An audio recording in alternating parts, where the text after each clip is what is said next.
A Montana woman says she's at risk of losing her home, all because of a verbal agreement she made with a renter who wanted to eventually buy the home. But there was a glitch in the plan. The whole deal happened through a casual conversation and some text messages. MTN Chief Investigative Reporter Andrea Lutz is taking an in-depth look at what you need to know the next time you make a verbal agreement in Montana. You might think verbal contracts rarely hold up in court, but in this case, a Montana judge is so far honoring an agreement to purchase a home. All of it hinging on a series of text messages. Well, this sort of an agreement happens all the time in our state. You may have even done something similar yourself, but the trouble is, sometimes it doesn't go quite as planned. This is 27 Beartooth Way. Multiple holes in the walls. He ripped out all of the flooring. There was no insulation around any of the windows or the doors. Cheyenne Kraft says she rented her home out to a friend, taking over the mortgage payments. There's holes everywhere. But when their deal fell through, she says he trashed He it. put dead animals in my crawl space to rot and jammed the door shut so I wasn't able to open them. Although her name is on the deed, she doesn't necessarily have control over the home. They have taken away my future.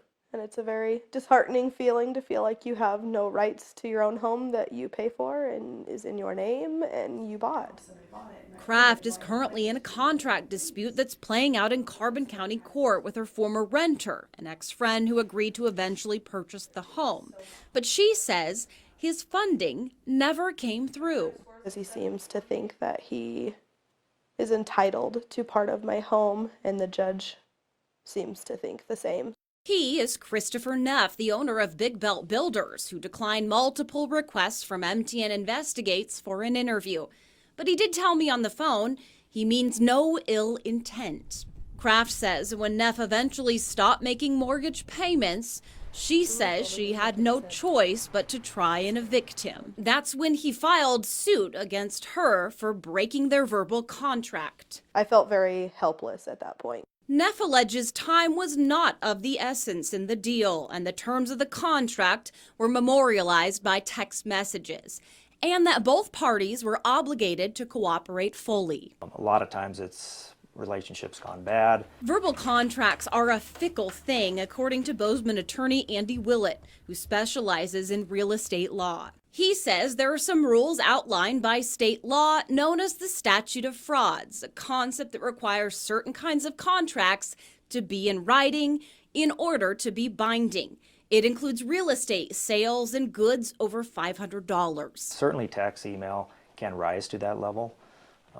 We have a law in Montana that allows for that. So Willett says it's best to always get it in writing. Everybody knows what it is. It's in the four corners of the document, as they say, in plain meaning, and it's not up for interpretation later. As the parties negotiate in court, Kraft is now living back in her home, trying to fix the damage. Damage that's outlined in a home inspection report.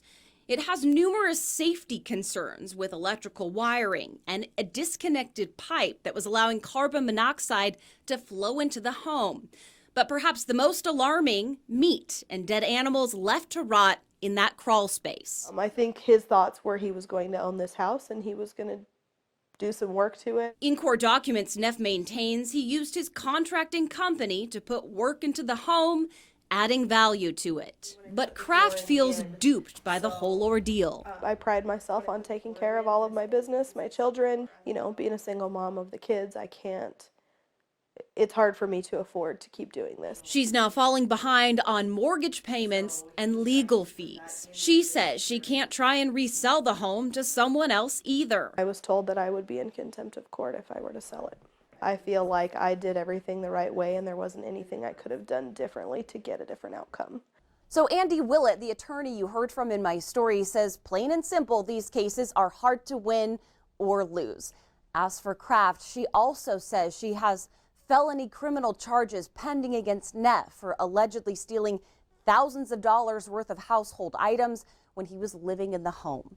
I'm told both parties recently went through mediation and a trial is set for early March. For MTN Investigates, I'm Andrea Lutz.